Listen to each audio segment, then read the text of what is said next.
I'd like to invite our next speaker, Professor Claude Bourgoin, to talk to us about optic nerve head imaging with different devices. Claude.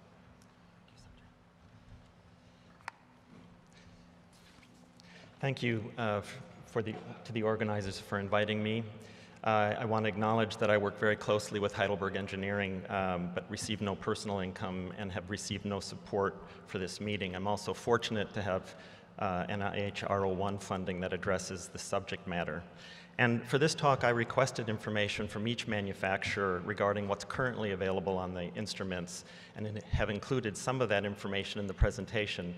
And this is my understanding of my interactions with those firms, and you should confirm everything that I say today that you have questions on with the manufacturer. So just to clarify, I won't be talking about the optic nerve today, but I will be talking about its clinical manifestations, which are the optic disc, of course, and the optic nerve head, which I include the peripapillary tissues in because they're biomechanically and physiologically linked. And at the present time, of course, we're limited in OCT to estimates of the rim and the peripapillary retinal nerve fiber labor that Joel has nicely summarized for us. But of course, in the future, many groups are working to visualize the deeper aspects of the optic nerve head. We have known as a specialty for a very long time that clinicians are very variable in their disc margin and rim width assessment, and I just want to make you aware of 3 studies that were recently performed which underlie our need for OCT imaging. And the first was performed by my group, in which 214 clinical photos were evaluated by 5 glaucoma specialists, and we simply reported how variable these measurements were. In the second study, we had a subset of 151 of those in which we had OCT imaging on the same day, and we evaluated how well and consistently they could detect suspicious rim tissue as determined by the OCT instrument. And in a third study done by Mwanza et al. Using a Cirrus and using cup-to-disc ratios of the clinicians and the instrument, also found great disparity and inconsistency in the clinicians' rim width estimates. So with that, what's on the instruments now for the optic nerve head? And let me start with the spectralis, which the first time a patient is imaged acquires information about the fovea and the optic nerve head, and uses the axis between the foveal centroid and the Bruch's membrane opening centroid to acquire and parameterize, regionalize data on every subsequent image for that eye. The scan patterns at present include a combination of radial B scans and peripapillary circular scans, a large posterior pole scan, which I won't talk about today, and also vertical macular scans. And the strength of acquiring radial B scans allows each to be repeated up to 100 times, which improves signal-to-noise ratio and improves image quality, as opposed to acquiring a grid, which gives you higher density, but does not allow as easily to repeat the scans. The acquisition relative to the foveal axis allows you to correct for cyclotorsion. And this could be the same patient on 2 different days, but also this could be 2 different patients that have demonstrated a great deal of difference in their cyclotorsion. On the spectralis, Bruch's membrane opening is used as the measurement for a minimum rim width estimate, which is the minimum distance to the internal limiting membrane in every B scan. And this measure is called different things on different instruments, but it was first described by Teresa Chen and others about 10 years ago. These measurements are done on the 24 radials, and then this data can be summarized in Garway-Heath clock hour sectors and compared to the normative database, or you can inspect the data interpolated in a T-SNP plot. Now also on the Heidelberg, it will show you the actual measurements, the anatomy of the measurement, and its comparison to normative databases. And this is something we thought was important in order for clinicians to improve their clinical examination, to see the anatomy in that way. So here are printouts for MRW linked to peripapillary nerve fiber layer thickness, and ultimately there will be a macular grid scan database when the FDA normative database is approved. Progression, as Joel alluded to, for both MRW and peripapillary retinal nerve fiber layer is simply plotted over time relative to the age effects in the cross-sectional database.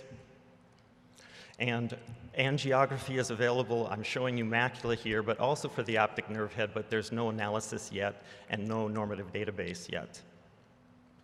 So for the Dicerus, a grid scan is acquired, which is a grid of A scans in which Bruch's membrane opening is segmented, which I'm not showing you here, and then used as the orientation for the circle scans that can be extracted. And this is showing you a similar minimum rim measurement. And done in three-dimensional space, this same measurement can give you an estimate of minimum rim area, and that's true for the spectralis as well. So, as Joel mentioned, the Cirrus portrays and shows this for individual eyes, both the optic nerve head parameters, rim area, disc area, and cup-disc ratio, as well as the peripapillary retinal nerve fiber layer thickness in either quadrants, Garway-Heath sectors, or here 30-degree sectors. And peripapillary retinal nerve fiber layer can also be shown in deviation plots, so continuous plots of abnormality relative to the normative databases. And GPA progression analyses is also available for the optic nerve head and the peripapillary nerve fiber layer measurements. And angiography of the optic nerve head and peripapillary retina is available, but FDA approval for the indices is pending. On the OptiView, a grid scan is also acquired, and rim measurements are made relative to Bruch's membrane opening, but in the plane of Bruch's membrane as opposed to being a minimum measurement. And then this group of optic nerve head parameters are reported in a similar fashion, as well as the angiography data, which in the case of the Avante has been approved for both structure and angiography analyses, and this is the only instrument at present that has that approval. And then finally, in the TopCon swept source, they too acquire a grid of variable sizes, which can be determined by the operator. And then they determine the disc detection points based on the edge points of the RPE rather than Bruch's membrane opening. From this, a base plane is generated, and a circle scan is extracted, or the equivalent of a circle scan is extracted from the grid of A scans. However, the rim width and the cup volume measurements are made in a reference plane above the base plane, similar to how measurements were made in the confocal scanning laser tomography. And similar characterizations of disc area, cup area, and cup disc ratios are available.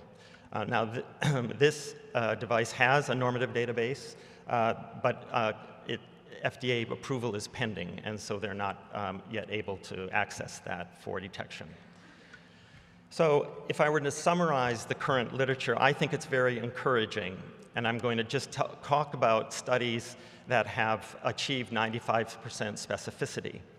Generally, we are now achieving routinely glaucoma detection of 80 to 95% sensitivity, depending upon the severity of visual field loss in the study.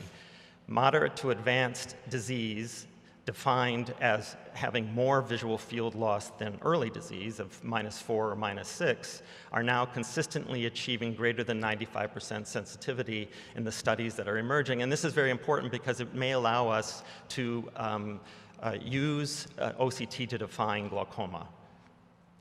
Both MRW and peripapillary nerve fiber layer thickness are being used, and their performance is similar, but using them together is fostering integration of macular data. I'll show you that in a minute, and OCT angiography may be helpful.